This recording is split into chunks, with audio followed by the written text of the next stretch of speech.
देखिए, मैं इसके बारे में तो नहीं जानता हूं, पर इतना जरूर कहना चाहूंगा कि ये सरकार में कानून व्यवस्था ध्वस्त है।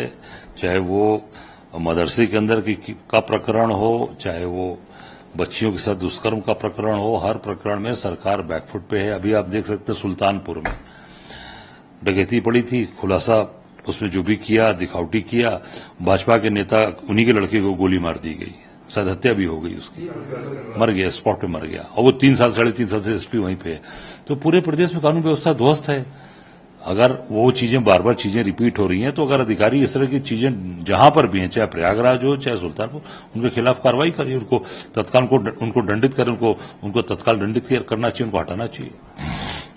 सर, कोलकाता मामले को लेकर जो जिस तरह से महिलाओं पर अत्याचार बढ़ गया, उसको देखते हुए ममता बनर्जी कड़े कानून लेके आ रही हैं, विधेयक लेके आ रही हैं, इसमें और आरोपियों को कड़ी से कड़ी सजा मिलेगी। बिल्कुल बिल्कुल होना चाहिए, कड़ी से कड़ी सजा मिले और तत्काल उन पर कार्रवाई हो, जिससे कि आज जो स्थिति है, जो भारतीय जनता पार्टी में आप देख सकते हैं सरकार में, फिर मैं कहना चाहूंगा कि जहां जहां भी बलात्कारी छूट रहे हैं, उनका फूल मालाओं से स्वागत किया गया। गुजरात में भी आपने देखा, वहां पर भी बिल्किस बानो का जो अपराधी छूटे, उनको फूल माला पहनाया गया, भाजपा के नेताओं ने स्वागत किया। बनारस में प्रधानमंत्री के संसदीय क्षेत्र में आईटी की बिटिया से रेप करने वाले 3 बलात्कारी छूटे, 2 छूटे, 3 थे उसमें, एक बंद है, दोनों का फूल मालाओं से स्वागत किया, और इनके विधायक ने बाकायदे केक काट कर उनको खिलाया है।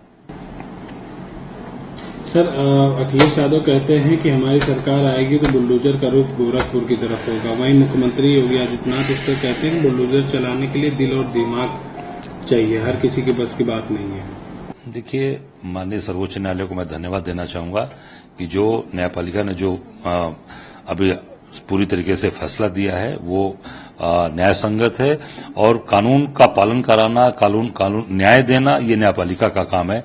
न्यायपालिका जो निर्णय देगी वो निश्चित रूप से सबको मानना चाहिए। सर, मुख्यमंत्री योगी आदित्यनाथ आज कहते हैं कि आज प्रदेश में कुछ जिलों में आदमखोर भेड़िया आतंक फैलाया हुआ है। 2017 के पहले भी यही स्थिति थी। इन लोगों ने भी ऐसी ही वसूली से तबाही मचाए थे।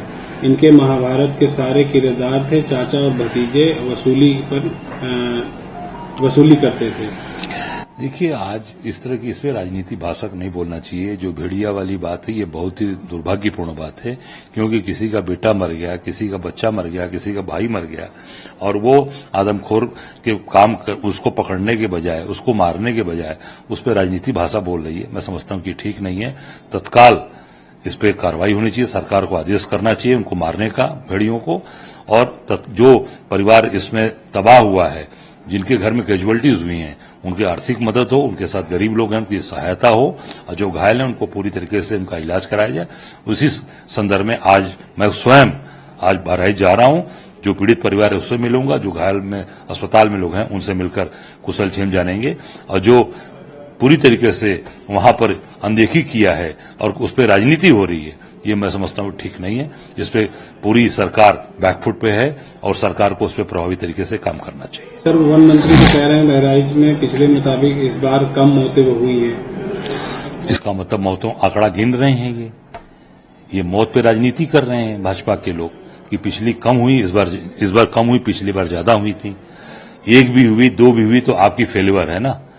क्यों हो रही है, क्यों इस तरह की चीजें आई, उस पर आपको पहले आप जानते थे, अगर आपकी जानकारी में है कि ऐसी घटनाएं या पहले होती रही हैं, तो उसको प्रभावी तरीके से रोकना चाहिए, तो उस पर कार्रवाई करनी चाहिए थी। कि क्यों हुई, इसके भी जिम्मेदार आप हैं। सर, सपा राष्ट्रीय अध्यक्ष अखिलेश यादव कहते हैं कि आज प्रदेश की स्थिति बहुत गंभीर है, महिलाओं के प्रति घटनाएं बढ़ी हैं, कानून व्यवस्था ध्वस्त है। बिल्कुल तरीके से सही है, जंगल राज कायम है, व्यापारी असुरक्षित है, महिलाएं असुरक्षित हैं, बच्चियां असुरक्षित हैं, और तो और भाजपा के नेता भी असुरक्षित हैं, उनके परिवार के भी लोगों को प्रताड़ित किया जा रहा है, मारा जा रहा है। आप देख सकते हैं कि अभी सुल्तानपुर की घटना घटी है, वहां पर उनके भाजपा नेता की बेटे की हत्या कर दी गई, इंजीनियर भतीजे की, इंजीनियर वहां पर था एक सुल्तानपुर में कुछ दिन पहले, अभी जल नल योजना वाला, उसको भी पीट कर उसको मार दिया गया, उसकी हत्या कर दी गई। भरत सर्राफ के दुकान में घुसकर 5 करोड़ की डकैती कर ली गई। मैं समझता हूं कि पूरी तरीके से कानून व्यवस्था ध्वस्त है, जंगल राज कायम है। सर, मुख्यमंत्री योगी आदित्यनाथ कल मैनपुरी गए थे। मैनपुरी में कहते हैं कि मैनपुरी कभी वीवीआईपी जिले के तौर में जाना जाता था और आज पिछड़ा क्यों है, क्योंकि समाजवादी पार्टी के डीएनए में अराजकता और गुंडागर्दी है। ये विकास के लुटेरे हैं। देखिए, ऐसा है, योगी जी परेशान हैं अपने पद बचाने के लिए, क्योंकि 10 उपचुनाव का चुनाव सामने दिख रहा है, तलवार लटकी है। अब कैसे अपनी जान बचानी है? जान बचाने के लिए जहां जहां विधानसभा के चुनाव होने वाले हैं उस जिले में घूम घूम कर रेवड़ियां बांट रहे हैं और लोग केवल और केवल अपनी बड़ी बड़ी बात बोल रहे हैं। सरकार को जिस नौकरी, काम, कानून व्यवस्था, महंगाई, कुछ भी नहीं हो पा रहा है, सब चीजें ध्वस्त हैं।